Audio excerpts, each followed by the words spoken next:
For many people, memory is an additional fact or is a footnote or a reference. But for me, all architecture is based on what you remember, what you cannot forget. And it also leads you to new thoughts as a result of having a past. So I would say that memory is the primal ground of what I do. Together with light, that's architecture.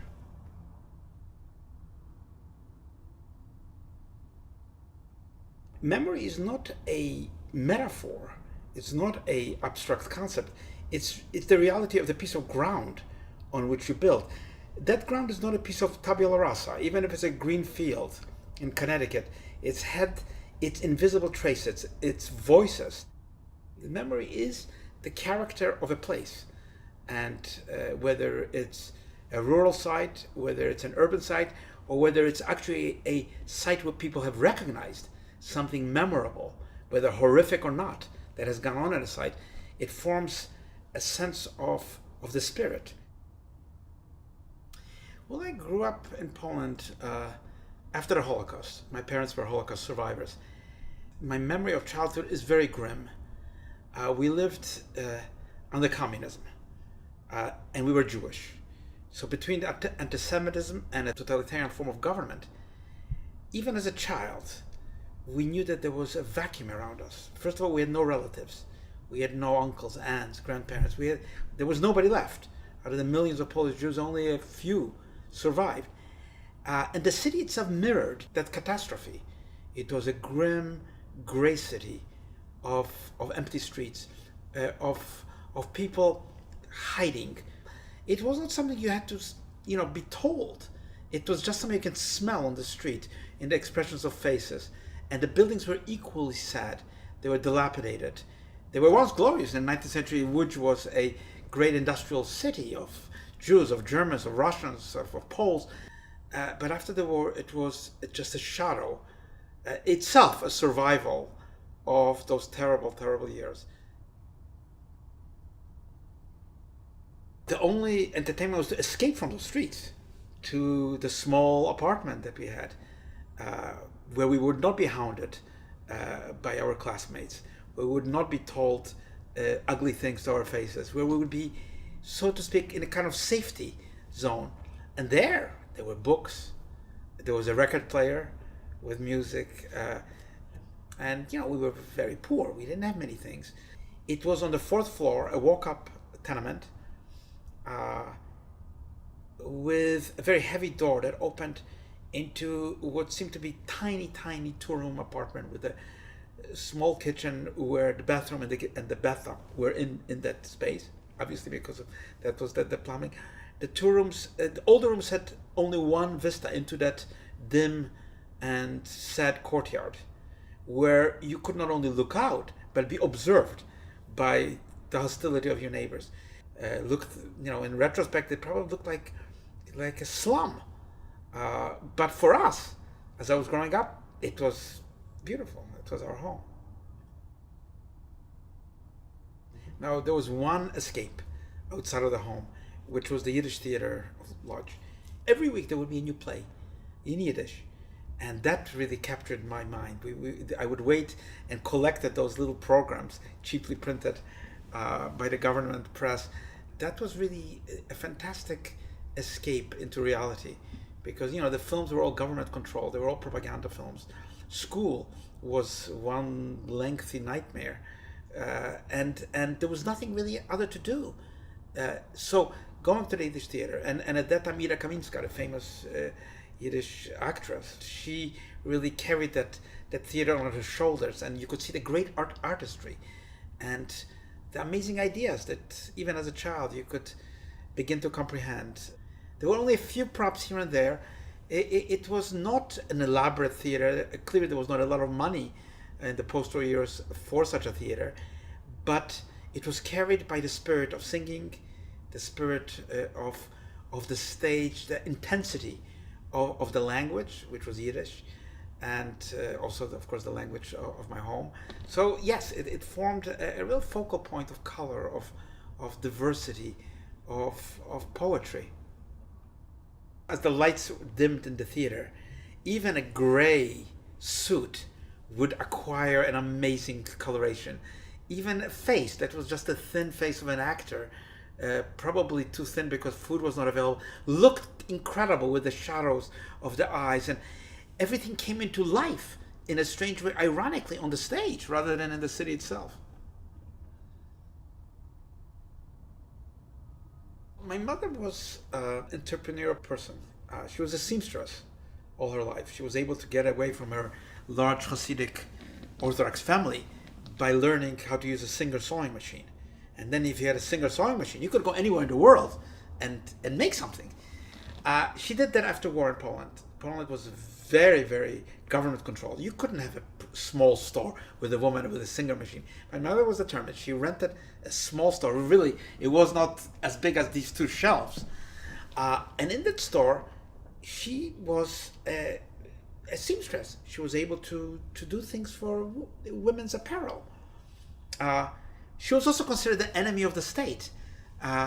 In Polish, the word prywatna inicjatywa, private initiative, was a crime against society. That's what it was called. And there was always policemen in this little store, this very poor store, which looked like a hole in the wall when I went to see it. There were always police in uniforms checking her manifest. Where did you buy this? How much did you pay? Where did you get this? But she had beautiful fabrics for brassieres, for girdles, for shirts. Sometimes, cream fabrics, soft fabrics. She had the stays that go into girdles that you have to. And I was fascinated by the geometry, her ability to make out of something so unfathomable, to make an object, to make a brassiere, to make a girdle, to make a shirt. And I watched her. Very often I used to come as a little boy and spend time there, do my homework in that little room. As the sewing machine, with her feet, feeding it. It was not an electric one. But that must have had something with my idea of beauty. She really supported my family. My father worked in a kind of bureaucratic office that probably didn't pay enough for the plates that were on the table empty. So yes, her entrepreneurial spirit, her anarchic spirit. She was not afraid of anybody. She was not afraid to go to jail. When I was in school in New York City, she said, don't ever be impressed by a teacher giving you an A. She said, it doesn't mean anything. It doesn't mean you're good. So that little store, that little vignette, is a bit of a life lesson for me. I was living in this small courtyard, and I longed to play the piano, even as a very, very small boy, because I heard it on the records. And my parents promised me that they would get me a piano. And one day, in the winter, my father came to the door in the evening, and he had a suitcase in his hand.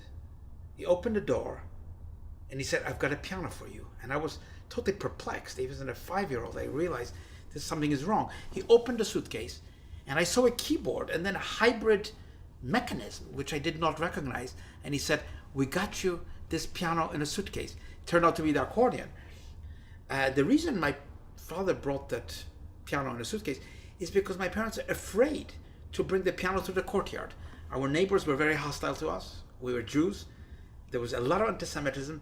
My parents said, if they had brought the piano, they would say, you see, the rich Jews are bringing the piano to the room. So they bought it, in that suitcase. And that's how I became a virtuoso on a very strange and odd instrument that I didn't even want to play, but I came to love. There was a competition. Somebody said, Mr. Libeskind, you should compete. The America-Israel Prize for Music. So I said, okay. So my father carried the suitcase. It was too heavy for me to carry. It was big and very heavy. And there were hundreds of young musicians, up to 18 years of age, competing, mostly with cellos, with violins, with harps, with pianos. My name was called out, and I saw many of them leaving the competition room dejected. Clearly, it was very difficult to win a prize. My name was called. My father carried the accordion into the room. In the room sat three people. Isaac Stern, the head of the jury, the great violinist. Zino Francescatti, another genius of violin. Mrs. Kusevitsky, one of the greats in music. And they looked at me like I was a madman. I was 11 years old. Well, what am I doing there? I just walked in, I opened the accordion suitcase. I strapped it with great difficulty. It's very heavy. It almost covered my whole body. I saw smiles on their faces. They thought, this is why is this person here? But when I played, I remember the first three chords of the toccata in D minor, their faces became serious. I finished the piece. I played another piece, The Flight of the Bumblebee by Rimsky-Korsakov, and I saw smiles. And then Isaac Stern, the great Isaac Stern, who I met many years later, many times, put his hand around me, took me to the side, and said, you know, Mr. Libeskind, you already exhausted all the possibilities of the instrument. You have to play the piano. And I left that room with the award, together with Itzhak Perelman. Only a few awards were being given. It wasn't like 100 awards were being given. Only a few. Somehow, that seed of doubt planted by Isaac Stern, which was the truth about this instrument, made me lose interest and got me to the direction in which I now wound up, which is architecture. That's an unforgettable scene, to come to New York as an immigrant. And we came from Poland via Israel to New York. And the ship departed from Haifa. And it was a very long voyage, with a first stop in Naples. And then on, and for many, many days. And I never realized how big the world is until you are on a boat. And there's nothing around you for days and days, where you would just stare at the waves. And no, I wasn't really prepared for what I was going to see. I knew I was going to another promised land. Israel was one, and now I was going to America, where my father was. And at that morning, when we were arriving to the harbor, my mother woke my sister and myself and said, get up. It was 4:30 in the morning. You're going to see New York. And it is true. I stood on top of that boat. It was called the SS Constitution, America-Holland Line. We stood with all the other immigrants. They were all immigrants. Just as the light, late August, as the light was coming up. And this is not a fictitious memory, it's true. I saw the Statue of Liberty, immense, so big, as the ship passed by, because it was still going into the Hudson, into the harbors on the Hudson River. And out of the dim clouds came out that amazing picture of the skyline of New York, which there is nothing to prepare you for if you're 13 years old, as I was. It's really unfathomable. It's like a Fata Morgana, something that you cannot believe actually exists in this world. And that was, as I stood with my mouth open, my sister's mouth open, my mother, we just sort of glided into that harbor, and we were met, I think, by a couple of officials from the immigration agency. And without much ado, with our few suitcases, we were in the Bronx. We were true New Yorkers now. Now, I went to architecture really by an accident. The week before applications were due, I asked my sister, who was older than me, where should I apply? And she said, well, what are the free schools? You know, we didn't have enough money in the Bronx. And I chose Cooper Union. And I remember when I went to that school, the dean of that school, John Hayter, asked me, why would somebody with your background, I went to the Bronx High School of Science, which was a school to prepare people for science and technology. Why would somebody with your background in mathematics and science be interested in architecture? And out of my fantasy, I said, because I think architecture must have something to do with science. Yeah, it does, of course.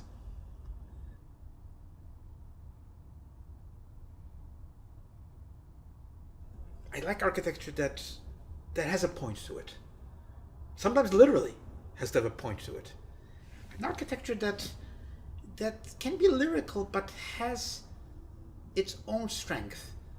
I don't know where it comes from. It's something that isn't forced. It's not as if I want to do it. I can't do anything but that kind of thing.